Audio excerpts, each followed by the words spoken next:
PSG তারকায় ভরা এক দল হলেও ফিফা ক্লাব বিশ্বকাপে এই দলটির সবচেয়ে উজ্জ্বল নাম ওসমান দেমবেলে। রেনেস থেকে উঠে আসা এই ফরোয়ার্ড এখন শুধু পিএসজি নয়, ফরাসি ফুটবলেরও প্রতীক। চেলসির বিপক্ষে ফাইনালের আগে দেমবেলের শৈশবের কোচেরা তুলে ধরেছেন তার ফুটবলে বেড়ে ওঠার গল্প। তারা ফিরেছেন নরম্যান্ডির এভ্রু শহরে, যেখান থেকে এভ্রু AFC 27-এর হয়ে বল পায়ে যাত্রা শুরু করেছিলেন চঞ্চল এক প্রতিভা, নাম ওসমান দেমবেলে। শৈশবের কোচ রোমারিক বুলতেলের চোখে আজও ভাসে সেই প্রাণবন্ত ছোট ছেলেটি, যার বল পায়ে থাকার অভ্যাস ছিল দারুণ চোখে পড়ার মতো। তিনি বলেন, দেমবেলে যেন সবসময়ই বলের সঙ্গেই থাকতো। যেমন এখনকার শিশুরা মোবাইল ফোন ছাড়তে চায় না, তেমনি তার সঙ্গে সবসময়ই থাকতো একটি বল। বয়সভিত্তিক ফুটবলে দেমবেলে ছিলেন যেন অতিমানব। মাত্র 14 বছর বয়সেই খেলতেন 16 বছর বয়সীদের দলে। বলের স্পর্শ, দুই পায়ের সমান দক্ষতা, স্বাভাবিক টেকনিক, সবকিছুতেই তিনি ছিলেন আলাদা। কোচ রোমারিক বুলতেলে বলেন, দেমবেলের পায়ে যেন হাত ছিল। এতটা স্বাভাবিকভাবে কেউ ফুটবল খেলতে পারে এমন দৃশ্য তিনি আর কখনো দেখেননি। মাত্র 13 বছর বয়সে রেনেসে গিয়ে নতুনভাবে ফুটবল যাত্রা শুরু করেন দেমবেলে। সেখানে তার প্রতিভা চোখে পড়ে তৎকালীন কোচ ফিলিপ মতানিয়ের। শুরু থেকেই দেমবেলেকে আলাদা করে নজরে রেখেছিলেন তিনি। মতানিয়ে বলেন, দেমবেলে ছিল দুই পায়ে খেলার অসাধারণ এক উদাহরণ। তিনি স্মরণ করেন, একবার কর্নার কিক নিয়েছিল ডান পা দিয়ে, আর পরের বার নিয়েছিল বাঁ পা দিয়ে। এমন দৃশ্য তিনি খুব কমই দেখেছেন ফুটবল মাঠে।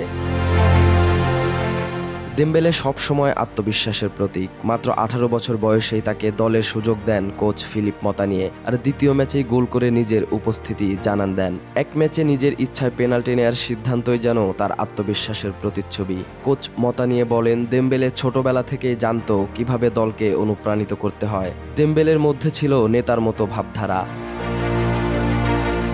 রেনেস থেকে দেমবেলের পথ এগিয়েছে জার্মান ক্লাব বরুসিয়া ডর্টমুন্ড হয়ে সরাসরি বার্সেলোনায়। ছিলেন 2018 সালের বিশ্বকাপ জয়ী ফ্রান্স দলের সদস্য।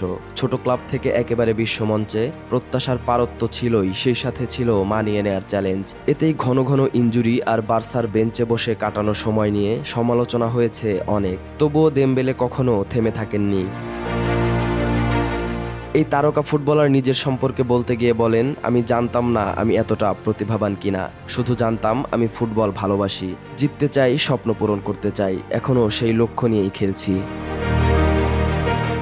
বিশ্বমঞ্চে খেলতে গিয়ে তারকা তকমা পাওয়া এই প্রতিভাবান ফুটবলারকে নিয়ে তার কোচ ফিলিপ মতানিয়ে বলেন, আমরা জানতাম ও আলাদা, কিন্তু কখনো তারকা তকমা চাপিয়ে দিতে চাইনি, কারণ এরকম প্রতিভা আগে কখনো দেখিনি। এখন যখন দেখি ও এমন উচ্চতায় পৌঁছেছে, গর্বে বুক ভরে যায়।